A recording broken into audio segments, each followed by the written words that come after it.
anyway. So I'm gonna go ahead and start recording. Recording in progress. Excuse me. Beverage. Yeah. Plenty of stuff to cover for a few minutes, and yeah, we're recording. All right, and I've got everything up, I believe. So let's do it. go. Hello, everyone. Hello, everyone, and welcome to Marvel Multiverse Mayhem, the official crazy Marvel with mayhem. podcast. Yeah, Multiverse in 2. The official Marvel podcast of the Genreverse podcast network and LRMonline.com. No, we are Marvel's official podcast. No. Yeah, we are the official podcast of Marvel Cinematic Entertainment, do whatever. But no, again, I'm here with Kyle. Say hello, Kyle. Now everyone can see you. Yeah, I gave a peace sign. And now I'm putting the index that now. And then we are also brought to you by Grow Generation. We're the pros. Go grow. Yes. So we still have 1 week. Well, next week we finally get a new Marvel show. As I was trying to fall asleep for a nap, I was actually thinking about my excitement level for She-Hulk and how it's pretty high compared to a lot of the other ones. Even with some of the stuff we've heard, just the trailer looks great. I don't know if we want to add anything really quick on that. Kyle. Well, yeah, we can talk real quick moment about She-Hulk, and I don't mean to usurp any leadership because Nick is hosting today, but I did think of a great segue. So we'll start with that hood thing, the images from Ironheart, because that might lead into some stuff from She-Hulk. The runtimes for She-Hulk actually for the first few episodes was leaked, revealed, however you want to word it. But Legado de Marvel posted a tweet and we ran with it. Looks like the first episode will be 30 minutes, 23 seconds. The second is 22:53, followed by 27 minutes and 3 seconds for episode 3. And then, sorry. We're fine. And then episode 4 is 28 minutes and 34 seconds. So pretty standard TV length almost. When you count credits and stuff, the 22-minute one is only going to have maybe 15 minutes. Especially how long of Marvel's credits stuff. are. I know they count the foreign language dub and stuff like that as part of the credits, and that's, dude, think about it. That episode 2 is only going to be, like I said, maybe 18 minutes of showtime. That's that pretty one short. surprises me. But otherwise, I assume they're going to be 30 minutes because aren't there 9 episodes? And that's what Feige said. They want to have 6-hour series. So that would fit the WandaVision model exactly. So when they said 9 episodes, I was like, okay, 30-minute ones. I do want to add, before we get too far into this, we'll also be talking about Groot in addition to some news because a Marvel program did come out this week and I didn't know was coming out this week. So the odd connection, and I don't know if this has been made official or not, but it looks like we're gonna get the Wrecking Crew in She-Hulk. I don't know if that has officially happened or if it's still just like a good guess. But that was a rumor for a long time. Yeah, like I'm saying, it was a rumor, but we do know that thanks to our actual first story, images from the Ironheart image, that the Hood will be making an appearance. And I know you said you're not super familiar with him. He was a criminal guy that gets some powers, wears a red hood. I mean, really, that's about it. But he did work with the Wrecking Crew with his crime syndicate. And there were even issues of New Avengers when what's his name? He Bendis was doing New Avengers in like 08, I think, 07, 08, somewhere around, maybe 09, but somewhere late aughts, if you will. The Hood was a big deal. Used the Wrecking Crew. Wrecking Crew might be in in She-Hulk, and we know now for certain, thanks to these images, Nick, that you can talk about, the Hood is in Ironheart. Yeah, and I'm showing images on YouTube right now for you guys. yeah, if you look at those images, I think the Ironheart suit. I mean, there's not much to the Hood suit. Obviously, it looks menacing. It is exactly what it is. It looks like he's wearing a suit under it, not just like some fighting clothes. He's got a gun. Picture I'm looking at. We'll see what his superpowers are versus how much he uses guns. Because again, like she's a tech-based hero. I keep talking about, it feels like Marvel's doing different storylines, almost like the different timelines, but not the real timelines, where we have like our Gamma shows and our tech shows. We're getting Armor Wars after Ironheart. Yeah. I think there's a rumor recently about Abomination or someone being in Armor Wars as well. I could see that. But I may have even dreamt that. That's how unsource of a source that is. But I love the look of Ironheart's costume, and I love that it can be done with CGI, but she could also fit inside of it because it's not as chunky a suit as Iron Man wore, where only the Mark 1 is one he could actually wear. The rest of the time it had to be CGI. No, there were lots of practical parts, very similar to what you see on the images that I'm have up now. There was, going back to Iron Man 1, a top and bottom that could be used practical, and a top that was usually worn with the mocap suit for almost everything else. And mostly the reason for some minimal practicality is to make sure that the movement of limbs will match what they're putting the armor on. Because if you're too loose and you've got a bulky suit, then the mocap won't necessarily line up right. Seams won't be as seamless, if you will. So yeah, they definitely did have, but you're right. Over time, especially by the time you get to the bleeding edge, nanotech armor, it's like all CGI. That was almost all CGI. Exactly.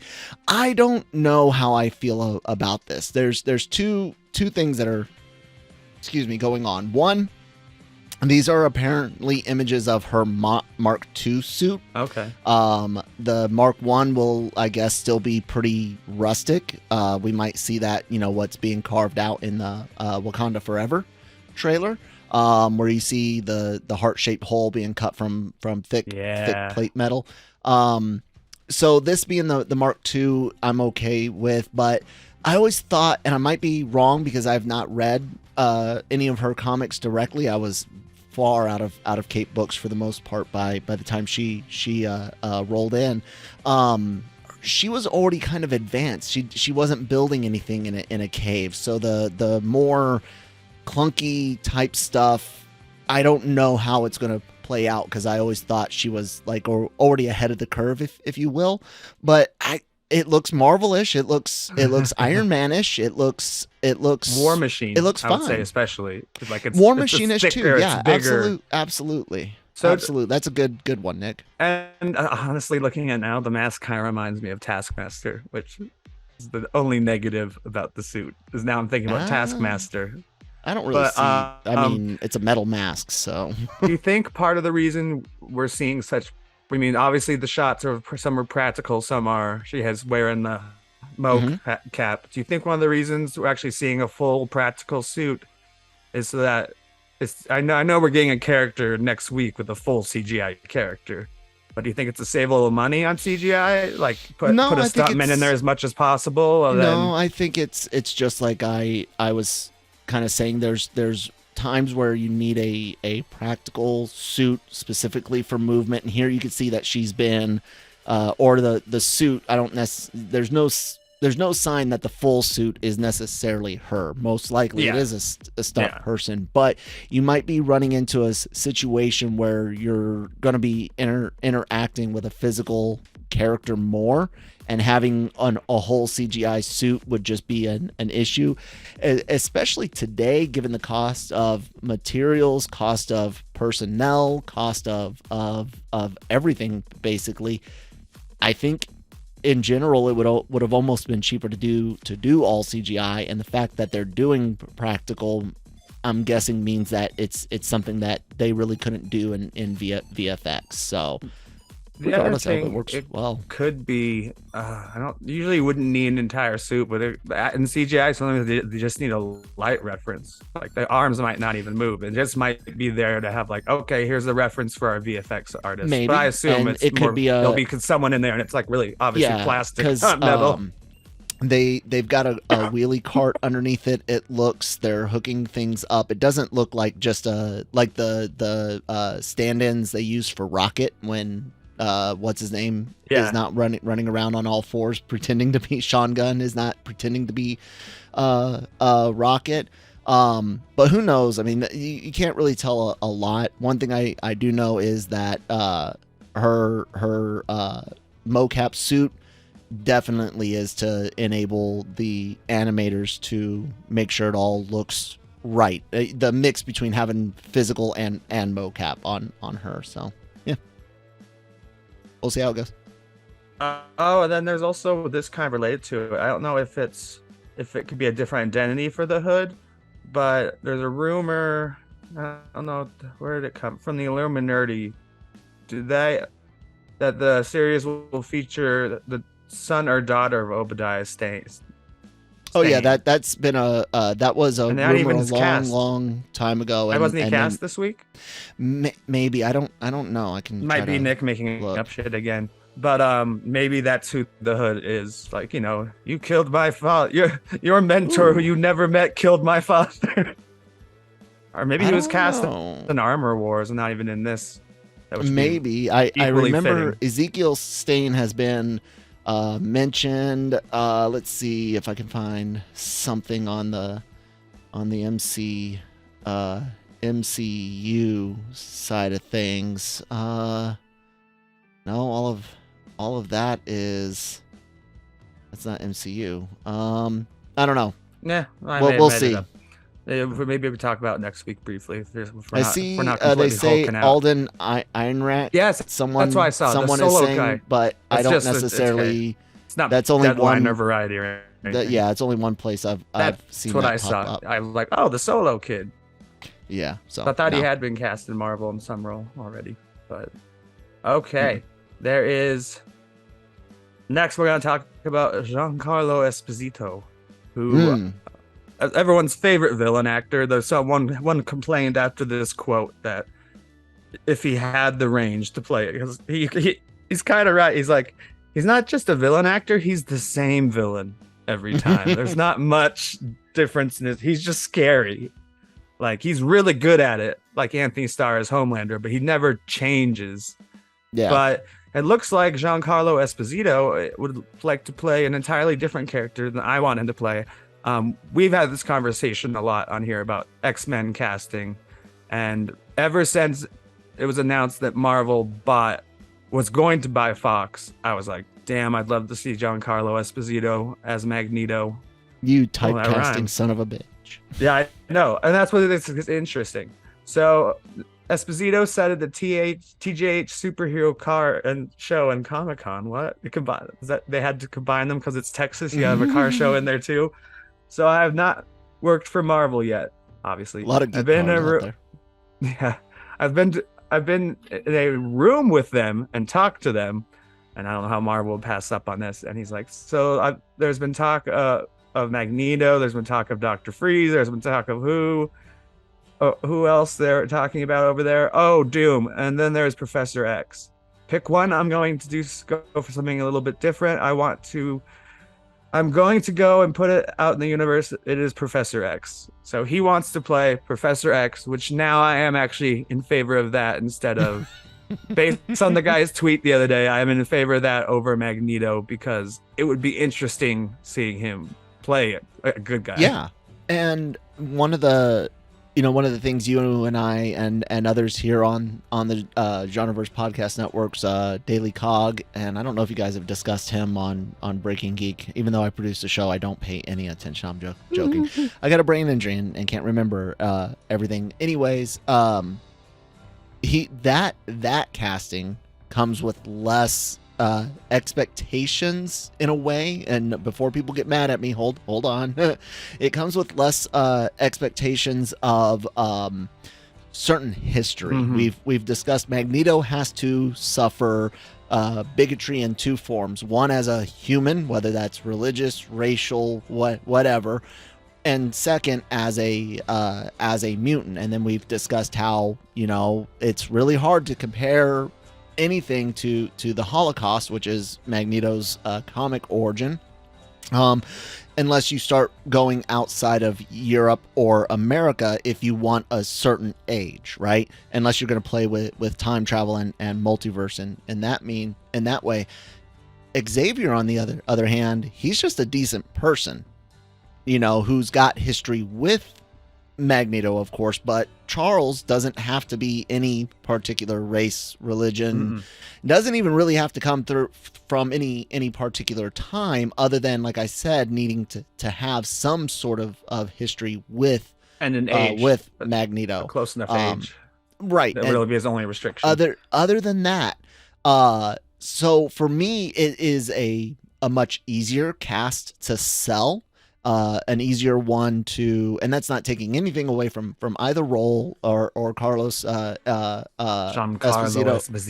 Esposito.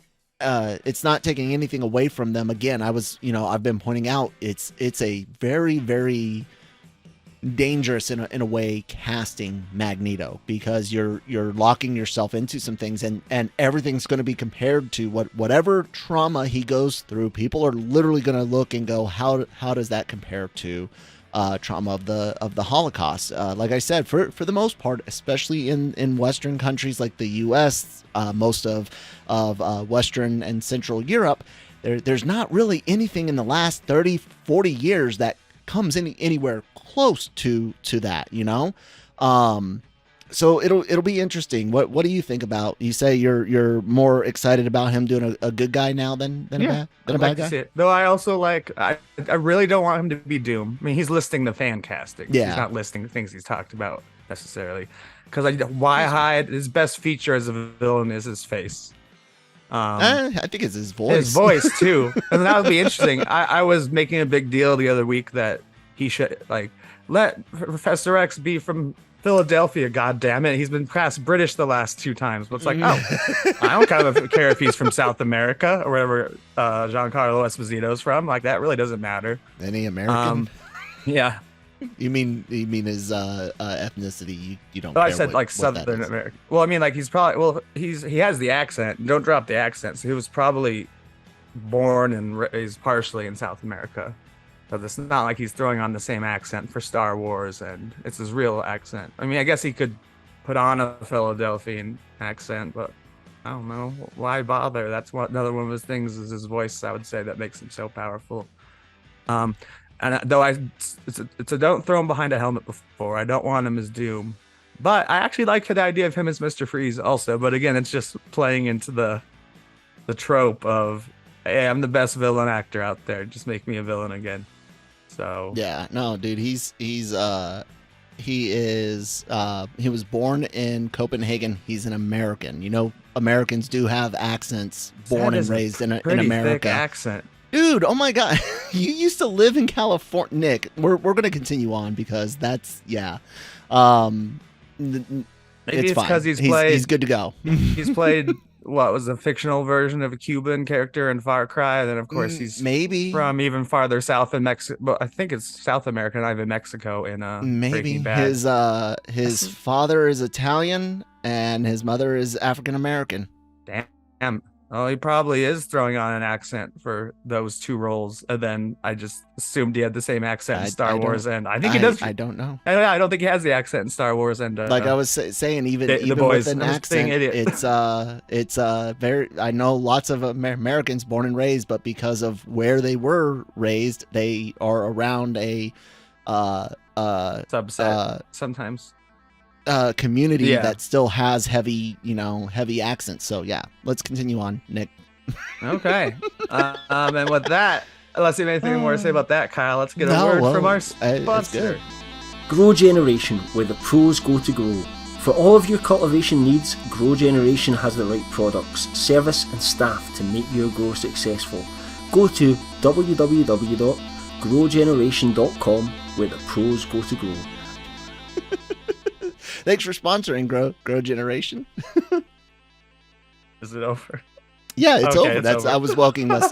I can see the screen when it ends, so I was welcoming us back.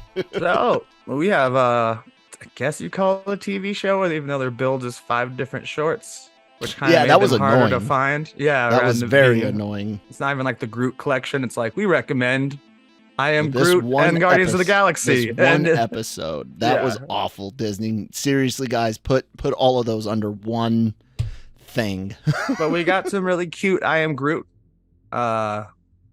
CGI, great CGI Shorts, to the point where the they're backgrounds animated. look like the movies. Well, they're still like it's Close. animation style, but it's like they didn't Close. go far away from like the Milano's No. interior looks pretty. Yeah. No, you could just I mean, tell it's that not it's all photorealistic, new, yeah. new renders and not meant to.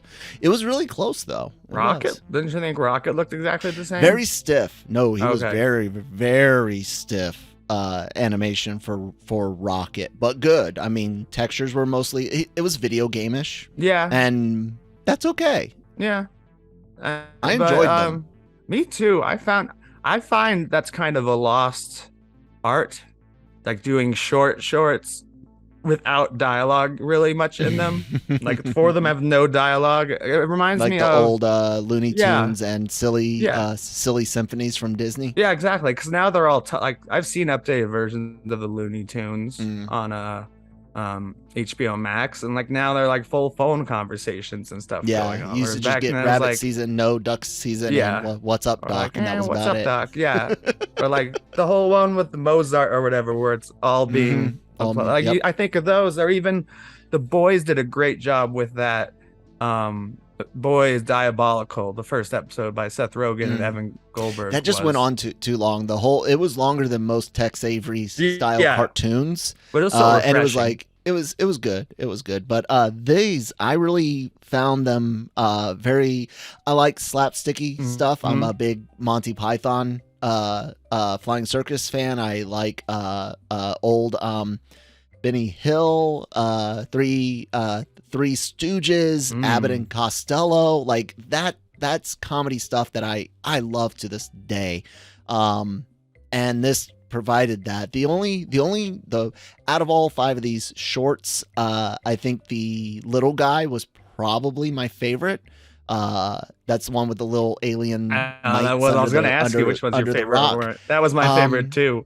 And Felt then like I the think Futurama thing. It reminded me of that episode. Yes, the Godfellas is what that's called. And when Bender is out in space and gets a small group of people living on his body. Great episode. When you're doing things right, people won't be sure you're doing anything at all. I love that line in that show. The one I liked the least, I would say, was the dancing one. But that Yes. still wasn't bad. It was I just agree like with you the completely. dancing. The dancing was like, okay, that's cool. The ending was great. The ending I was liked that hilarious. they put him out the airlock. But I was kind of like, the dancing bit went on a little bit too much. Again, it was fine, but then it was just a little too long, and I was like, okay, yeah, we can move on. Okay, you put him out the airlock. Good, yeah. Now it's done. But Yeah, I agree with you on Yeah, both it's of those. Those are the 2 I was going to ask you about. And then, like, what's your favorite? What's your least favorite? Even though, yeah, they're all adorable. They're all under 5 minutes with those giant Marvel credits at the end of like every I like country that. they Yep. because like none of them overstayed their welcome, because yeah, they were even shorter than the Tex Avery type Mhm. stuff you were talking about. Yeah. Um These were like- perfectly short, man. I mean, if anyone, I told the guys on the Cantina, our Star Wars show, basically Star Wars. This is the Marvel version of that. But no, I told Cam and Shockey that they should watch them because they were kind of sleeping on them, and I was like, yeah, no, these are good. They're 100% skippable, but you shouldn't.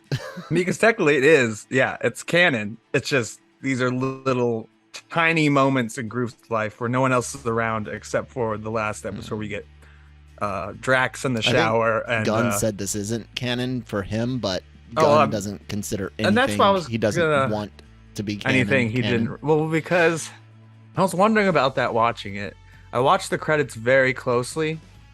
He didn't write or direct any. He was just a producer on a long line of the normal producers. That's just, you know, because it's a Guardians thing. So of course I'm not saying that they didn't, you know, ask him, hey, do you think this is cool? Do you like this? I just think he's like, hey, I'm harmless focused on Groot shorts. The basically they're worth watching. Yeah, definitely. And then I did pay close attention to the actors, and we did always get Vin Diesel, and we did get Bradley Cooper, because I was wondering that especially because I heard his voice. I'm like, that's him, but they keep airing a commercial on Hulu for like Disney's 50th, and they have like they're showing clips from the new Guardians of the Galaxy ride, and I'm like, I thought they got the original cast for that, because that does not sound like Bradley Cooper if you ever see that commercial on TV. I haven't seen the commercial, but they got him for they got him for the pre-show. The other, well, not just that, but the tower mission breakout or whatever. Yeah, that's Cooper. So that's not either there nor here, but yeah, I enjoyed them. I recommend. Did we know they were being dropped that day, or? Yeah, we knew they were being dropped. Not in that method of, hey, we're putting 5 shows all with their own landing page. That is stupid. So watch Disney. out Who for that. Watchers did that? You have to find all 5. They'll always be in the related videos, and I doubt the order matters. I mean, kind of the walking first, because he's you know in the plant. I think that's the one you should watch first. Groot's first steps or whatever. But after that, none of them really matter. I watched in the order it recommended. So I mean, like when the first one I found was the little guy. That was the first one I saw. That was the second one for me, and then I did the mud bath one, and then, the horror one was between the mud bath one, and then mud bath one almost got dark. But then that was funny. He just shaved the animal. I thought he killed the animal. Was wearing it. But yeah, I recommend it. Kyle, love it. Recommend it. Nice and harmless. Absolutely. 25 minutes out of your day. Less not if you skip the credits. Not even that if you skip the credits. There's nothing special after them at all. I texted Kyle yesterday. I'm like, oh, it's out. And then he was like, yeah, make sure we have time to watch it. We'll do it tomorrow. And then I went to the bathroom like 20 minutes later. And I'm like, Kyle, I finished it. It's all right. I needed a break yesterday anyways. Plus, we'll be recording on Thursdays going forward, folks, as long as She-Hulk is on. Yeah, we'll figure out 9 timing. weeks. It would be great if we're able to get those out same day, but that's a tall order on me, audience. But we'll see. Yeah. All right. And with that, hit all the socials, like, subscribe, yada yada. Ring that bell. Like I said, subscribing. Follow us. You can do the same on any of your favorite podcast or audio in general services. Apple Music, Podcasts, TV, whatever it's called now, you know, Stitcher, Spotify, SoundCloud, all that good stuff. And again, if you can give us a review, give us a review. And of course on YouTube, where you can, as I already mentioned, you can click up, like a up finger. Thumb up, not like above. Up fingers? Or thumbs? Up thumbs. Thumbs up. There. And with that, of course, we have many other great podcasts here on the Genreverse Podcast Network. We already discussed the Katina, which is the Star Wars version of this, or the Star Wars version of them, whatever. The Marvel version of that. It was first. You're going to have first. Breaking Geek Radio, the podcast, Animeversal Reviews, Daily Cup of Genre, and Genre Shot Trailer Reactions. Genre Shot. I always forget the name of that one, but yeah, that's still my favorite. and the new AVR Squared, which is Animeversal Reviews' reactions. Oh, like that? Nice. AVR Squared, yeah. So that's just us reacting to anime shows. So yeah, check all that out. Cool. And with that, Excelsior. Enough said. It didn't go. Now.